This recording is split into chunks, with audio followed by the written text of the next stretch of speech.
Welcome to new TV Telugu. ఇప్పుడు Telangana top 10 చూద్దాం. ఎల్లారెడ్డికి చెందిన వికలాంగుడైన నీరుడి మల్లేష్ పక్షవాతంతో 8 ఏళ్లుగా రోడ్డును పడ్డాడు. వికలాంగ సర్టిఫికేట్ కోసం మీ సేవా కేంద్రాలకు వెళ్లిన సదరం టోకెన్ దొరకడం లేదు. ఇతను గత 2 సంవత్సరాల నుండి ఎప్పుడు సదరం క్యాంపు పడ్డా టోకెన్ కోసం మీ సేవ కడ ఎదురు చూపులు చూస్తున్నా కానీ వీళ్లకు టోకెన్ దొరకడం లేదు. అర్హులకు అందని సదరం మరి ఎవరికి దక్కుతుందో అధికారులకే తెలియాలి. ఈ వికలాంగునికి న్యాయం జరిగేనా? రాజన్న సిరిసిల్ల జిల్లా వేములవాడ పట్టణంలో గంగమ్మ తల్లిని ప్రభుత్వ విప్ వేములవాడ ఎమ్మెల్యే ఆది శ్రీనివాస్ దర్శించుకుని ప్రత్యేక పూజలు నిర్వహించారు. గంగమ్మ తల్లికి గంగపుత్రులు కుటుంబ సమేతంగా బోనాలు సమర్పించుకుని అమ్మవారిని ప్రత్యేక పుష్పాలతో అలంకరించారు. అధిక సంఖ్యలో భక్తులు హాజరు కావడంతో రద్దీ వాతావరణం నెలకొంది. గంగమ్మ తల్లి కళ్యాణ మహోత్సవం జరిపించారు. గంగపుత్రులు ఆదికి ఘన స్వాగతం పలికారు.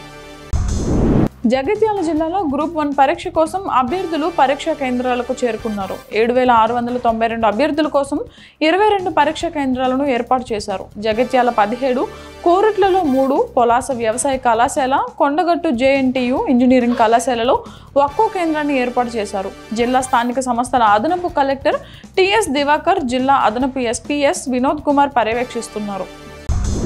మహబూబ్ నగర్ రూరల్ మండలం జయప్రకాష్ నారాయణ ఇంజనీరింగ్ కళాశాలలో గ్రూప్ 1 పరీక్ష రాసేందుకు వచ్చిన అభ్యర్థులకు చిక్కెదురైంది. నిర్ణీత సమయానికి రాకుండా దాదాపు 15 మంది అభ్యర్థులు పరీక్ష కేంద్రానికి ఆలస్యంగా రావడంతో అధికారులు వారిని పరీక్ష రాసేందుకు అనుమతించలేదు. వారు చాలాసేపు అధికారులను వేడుకున్నా కూడా అధికారులు కనికరించలేదు. చేసేదేమీ లేక వారు నిరాశగా వెనుదిరిగారు. రామోజీరావు ఒక శక్తి అని, ఆయన మరణం దేశానికి తెలుగు జాతికి తీరని లోటు అని AITUC కొమరంభీం జిల్లా ప్రధాన కార్యదర్శి బోగే ఉపేందర్ అన్నారు. రెబ్బన మండలంలోని RNB గెస్ట్ హౌస్ ఆవరణలో AITU ఆధ్వర్యంలో రామోజీరావు చిత్రపటానికి పూలమాల వేసి నివాళులు అర్పించారు. వారు మాట్లాడుతూ కార్మిక, కర్షక సమస్యలను ప్రభుత్వం దృష్టికి తీసుకువెళ్లి పరిష్కరించడంలో దేశంలోని రామోజీరావు పాత్ర అత్యంత కీలకమని అన్నారు. పదోన్నతి కోసం పండిత్ PET ఉపాధ్యాయుల సర్టిఫికెట్ల పరిశీలన కార్యక్రమాన్ని సంగారెడ్డిలోని గాంధీ సెంటినరీ పాఠశాలలో నిర్వహించారు. జిల్లా విద్యాధికారి వెంకటేశ్వర్లు సర్టిఫికెట్ల పరిశీలన కార్యక్రమాన్ని పరిశీలించారు. అర్హులైన భాషా పండితులను స్కూల్ అసిస్టెంట్గా, PETలను PDలుగా పదోన్నతి కల్పిస్తామని చెప్పారు. సూర్యాపేట జిల్లా వ్యాప్తంగా అక్కడక్కడ వర్షాలు కురిశాయి. ఈ వర్షాలతో వర్షాకాలం సాగుకు రైతాంగం సన్నద్ధమవుతుంది. పొలాలు, చెలకలు సాగుకు సన్నద్ధమవుతున్నాయి. 2-3 రోజులలో రుతుపవనాలు పూర్తిగా జిల్లాకు రానున్నాయి అని వాతావరణ శాఖ అధికారులు తెలిపారు. భారీ వర్షాలు వచ్చే సూచనలు కనిపిస్తున్నాయి. వరి, పెసలు, కంది, పత్తి సాగుకు సన్నద్ధమవుతున్నాయి.